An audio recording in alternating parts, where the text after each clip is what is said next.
Salam alaikum, bonjour les amis. Voilà, ça c'est une mise à jour toujours de l'histoire de Docteur Labasbaï qui va de mieux en mieux. Il se repose sur la côte au Maroc chez des amis. Euh, mais voilà, les détails de l'histoire continuent maintenant à sortir. Après la mise à jour la dernière fois, il y a plus d'une semaine, on a, on a compris enfin ce qui s'est passé la fameuse journée du 20 mai à l'intérieur de la prison. Maintenant, c'est confirmé, il y a bien eu un tabassage, voire une torture, durant plusieurs heures le 20 mai, de 9 heures à midi environ. Euh,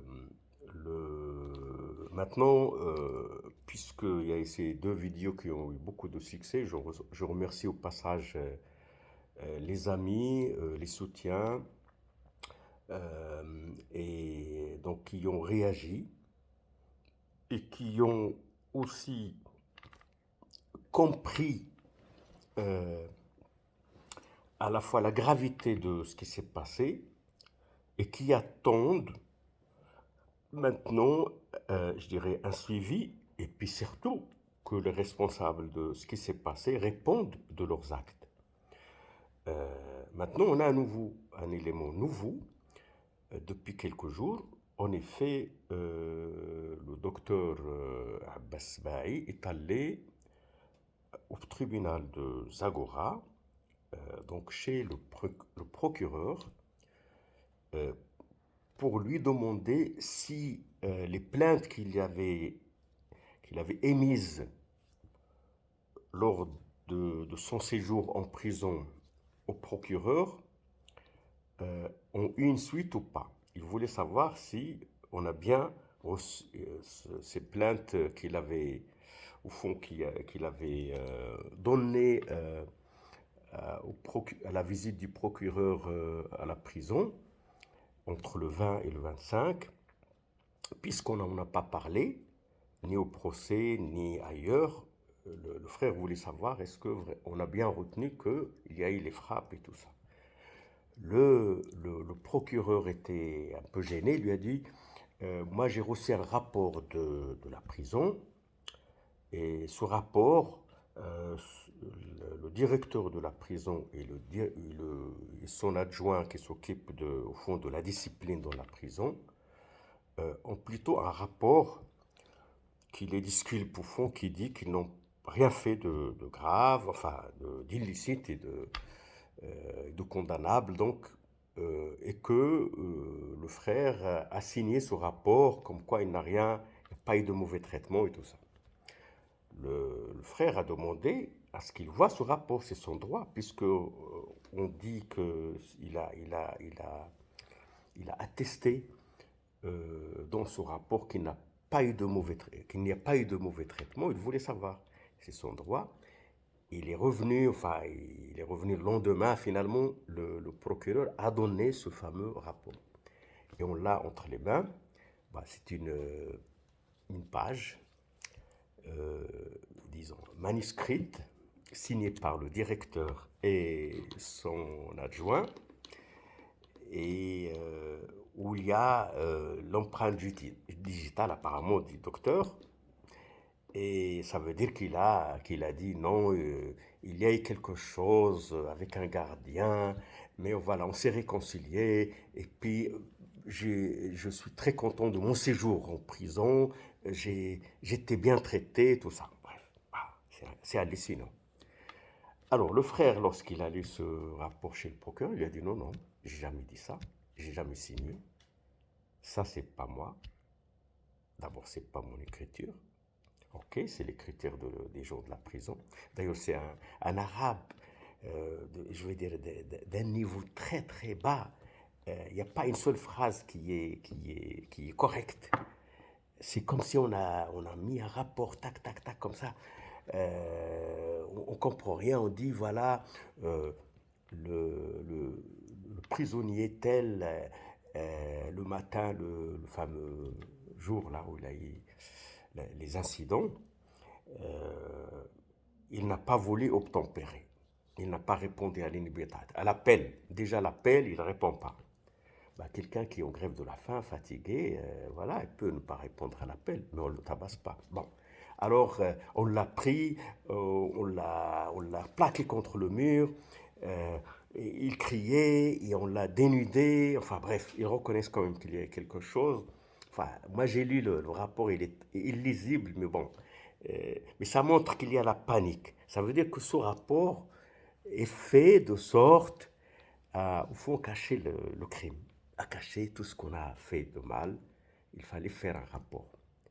Bon, d'abord, ce rapport, c'est pas normal qu'on fasse un rapport pour. Est-ce qu'on le fait pour tout prisonnier? Ça veut dire si on l'a fait pour uniquement pour le docteur, ça veut dire c'est pour cacher quelque chose. Ça c'est le premier, je veux dire le premier enseignement. Comment qu'on puisse demander à chaque prisonnier, vous imaginez ça, un rapport où il dit voilà, tout s'est bien passé en prison.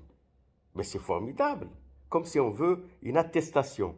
C'est comme c'est comme les témoignages de e-booking. Vous dites que tout s'est bien passé dans l'établissement, le séjour était parfait, l'hygiène parfaite et tout ça. Non, non, c'est pas sérieux. Ce rapport, ce rapport était fait sans l'accord du prisonnier et c'était pour cacher le crime. Voilà, il y a rien d'autre, il ne faut pas chercher ailleurs. Ce rapport, il est caduc. Et on l'a dit, on l'a répété, depuis l'arrestation du docteur le 19 mai, le soir, à partir du 20 mai, le vendredi 20 mai à 9 heures, les mauvais traitements ont commencé à 9 heures. Dans la cellule, il y avait qu'un témoin.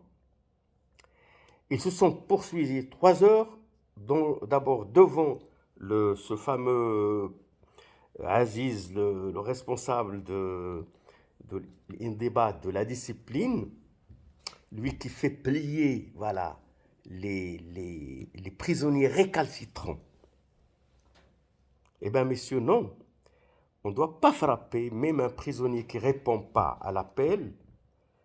On ne le frappe pas, on ne l'insulte pas, on le, on le redoit pas. Euh, ça s'apparente au mauvais traitement, voire à la torture. C'est pas des criminels. On peut les maîtriser facilement, on peut les menotter, on peut les obliger à s'asseoir quelque part, mais on ne les maltraite pas, on ne les insulte pas et on ne les frappe pas. Et bien c'est ce qui s'est passé pour le docteur. Donc il faut bien. Vous ne pouvez pas échapper maintenant avec des rapports que vous avez faits comme ça. D'abord, depuis qu'il est entré jusqu'à qu'il est sorti, donc du 20 mai jusqu'au 20 juin, il était dans un état, je dirais, léthargique, presque inconscient et faible, puisqu'il a fait la grève de la faim, excepté 2 petites périodes. On l'avait convaincu à ne pas le faire, y compris après ma visite. Mais sur le mois qu'il a passé, il a passé plus de 25 jours en grève de la faim. Et tout ce qu'il a, soi-disant, écrit ou signé, il est caduc. Ce qu'on appelle, c'est des rapports ou des signatures ou des aveux sous la contrainte. Les seules, disons, déclarations qui peuvent être validées ils étaient faites à côté, en présence d'un avocat, de son avocat ou d'une organisation humanitaire qui le défend. Ce n'était pas le cas. Donc vous avez pris un prisonnier, vous l'avez tabassé, vous l'avez maltraité, et après vous essayez de vous en sortir avec des rapports, Non, messieurs. Je m'adresse aussi à la direction des prisons au Maroc. Nous, on n'accuse pas une institution. On accuse ce qui s'est passé à Zagora. On ne sait pas ce qui se passe au royaume. On n'a pas les éléments. Et on n'est pas du genre à dire, à lancer des choses. Non. Nous, on parle de ce qui s'est passé à Zagora le 20 mai, entre 9h et 12h. On a maltraité, voire torturé un prisonnier âgé de 68 ans, puplisé, quelqu'un qui défend des causes justes. Il a eu finalement la double peine. Il a été condamné injustement par le tribunal et puis il a été torturé arbitrairement en prison. Et puis maintenant, je me rappelle une chose parce que quand je revis tout ça et je revis mes visites à la prison, le directeur, et il doit se rappeler, il m'a dit une chose. Il m'a dit, vous savez, il y a eu des problèmes uniquement au niveau de la discipline entre lui et quelques gardiens. Il n'a pas obéi à certains ordres de discipline. Et il y a eu des coups involontaires. Moi, j'ai jamais vu des coups involontaires. C'est seulement un fou qui peut donner un coup involontaire sans réfléchir. Mais des gens, des gardiens, qui ont un rôle, qui ont des responsabilités, qui ont des missions, leur coup, c'est pas involontaire.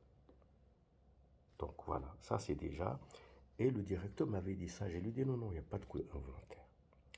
Et au fond, j'ai compris qu'il voulait cacher ce qui s'est passé. Eh bien, c'est raté. Ce qui s'est passé, maintenant on a la preuve.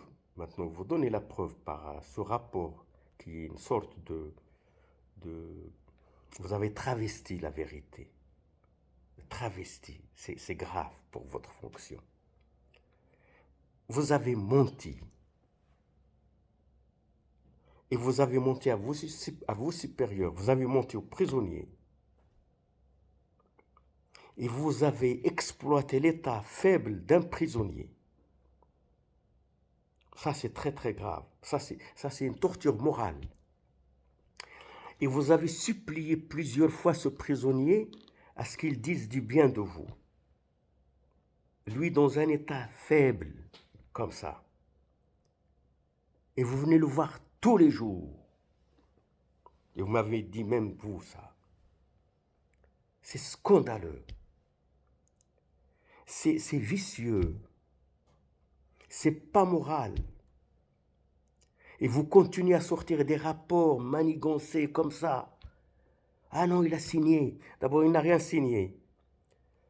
Il était malade et vous prenez sa main et vous posez comme ça.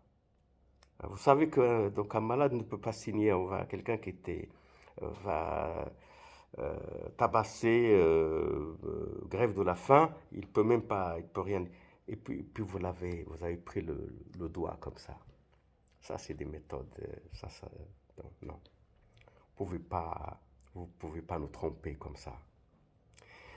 Maintenant, la seule chose qu'il faut qu'on demande, puisque ce rapport au fond, il démontre qu'il y a eu les frappes,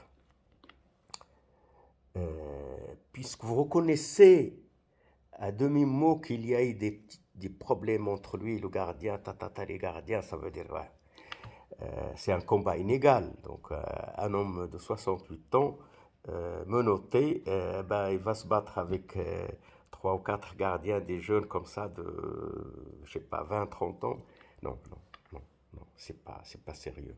C'est une honte, vraiment, pour les responsabilités que vous avez, c'est une honte. C'est immoral, je veux dire. Je ne veux pas dire, quel que soit le... Non, c'est immoral. Vous recevez un prisonnier de 68 ans.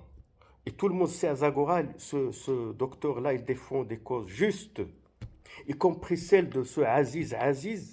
Ce Aziz-là, le chef de, je dirais, le chef de la torture, lui, il est en débat ou la discipline.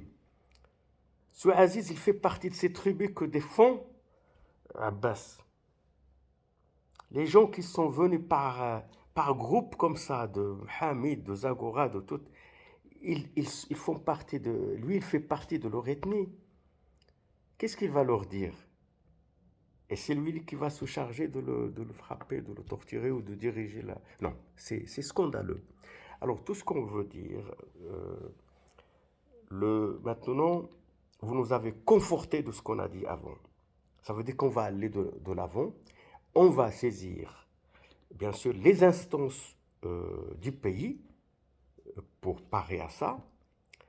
Que les rapports que vous avez, que vous pouvez sortir ou qu'il a écrit ou que vous l'avez contraint à écrire au directeur des prisons ou ça n'a aucune importance, il y a aucune valeur juridique ou morale et tout ce que vous voulez. Maintenant, il faut identifier les responsables, mais au niveau de la prison. Donc le directeur, le chef de l'INDEBAT, comme vous dites, le chef de la discipline, M. Aziz, hein, et puis les gardiens qui ont tabassé, voilà. Il ne faut pas sortir un pauvre gardien, dire celui-là, il s'est excusé, il est venu, il a embrassé la tête du docteur. Non, non, ça ne marche pas. On ne veut pas de bouc émissaire. Il faut pas, parce que Abbas, il a dit, moi je défends aussi ces gardiens, parce qu'ils reçoivent les ordres. Il défend, lui, les faibles, hein. Il défend les gardiens. C'est pas leur faute, parce que si on dit, si les chefs disent à un gardien, vas-y, ils vont le faire. Vous savez, c'est comme ça. Mandela a pardonné à ces gardiens qui l'ont maltraité. Il a pardonné. Le pardon, c'est une vertu. Nous, on pardonne. Mais on pardonne aux faibles, manipulés, oui. Mais aux responsables, ils doivent répondre de leurs responsabilités. Voilà. Et ça, on y tient. Ma'as salam.